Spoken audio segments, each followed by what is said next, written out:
Hey, what's going on, peeps? How's everybody doing? Happy Sunday. Happy Sunday, everybody.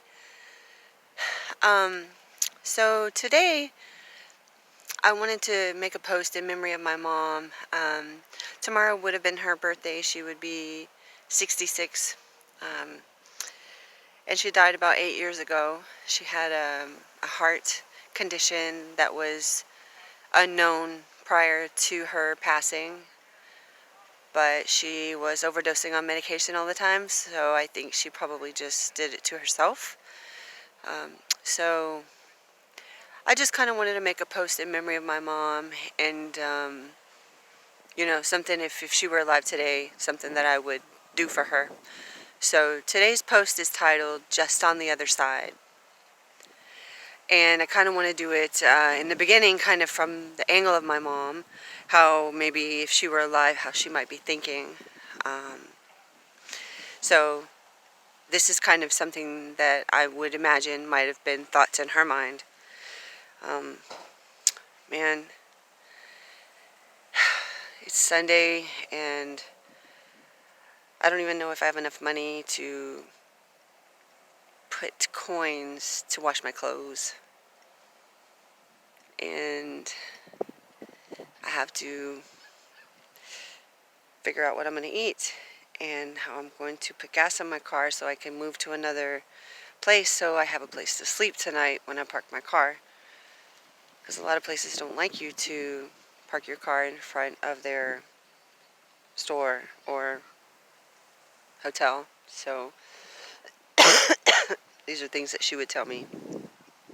She became homeless because she had been in a wreck that injured her, and she had taken so many medications, and she kept overdosing and stealing things from the companies and not showing up for work because she would overdose again, and she just kept getting fired, and she ended up homeless. All the women in my family on my mom's side were addicted to things, medication, pills, drugs, alcohol, pity, sorrow, Jerry Springer, white trash stuff, all that. And my dad's side, it's not like that, but my mom's side, the females on my mom's side they're all past now.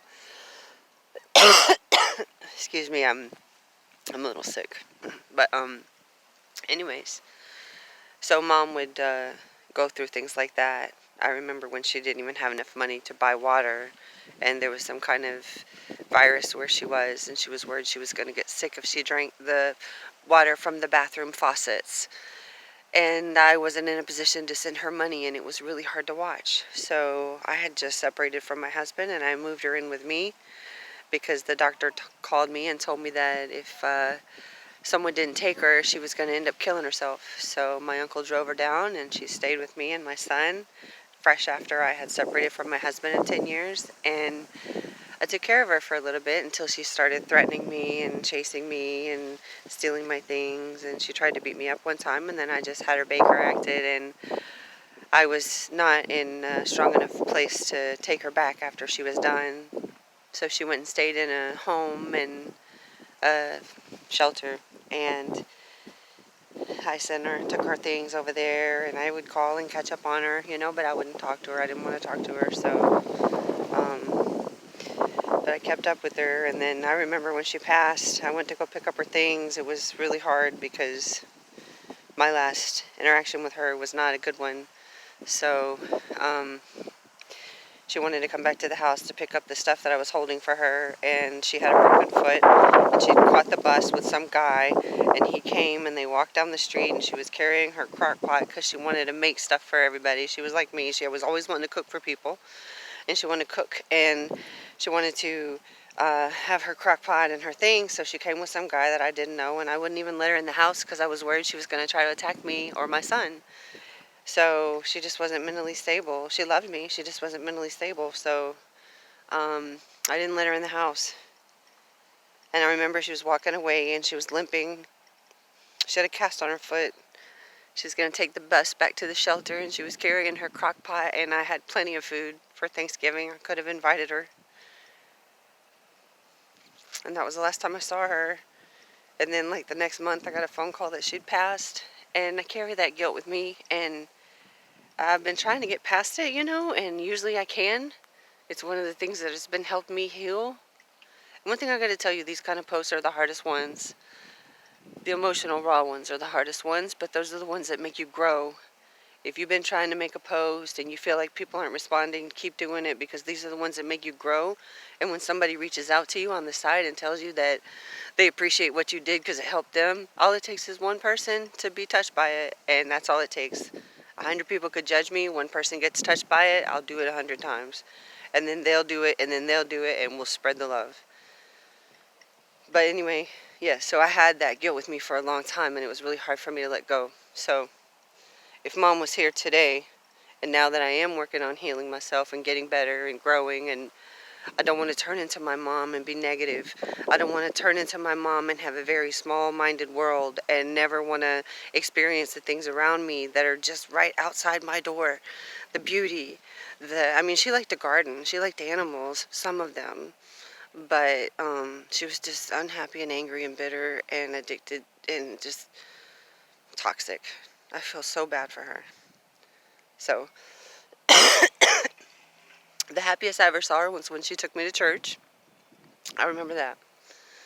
So anyway, back to the post. I would tell Mom that it's just on the other side. What you're looking for, Mom, it's just on the other side. You just got to keep trying. You just got to keep going. Don't give up. It's on the other side. If you just bring yourself up a little higher, just walk a little bit away from your situation, it's just on the other side. Don't give up. Don't stop. Don't back down on who you want to be. If you want to be better, if you want to lose weight, don't stop. Don't give up. You might not get tomorrow. Tomorrow could be your heart attack day. If you need to tell your loved one, you need to tell them. Tomorrow could be their heart attack day. If you're holding back something from someone because some stupid argument, let it go. Tomorrow could be your heart attack day. It's just on the other side, Mom, if you just step out of it.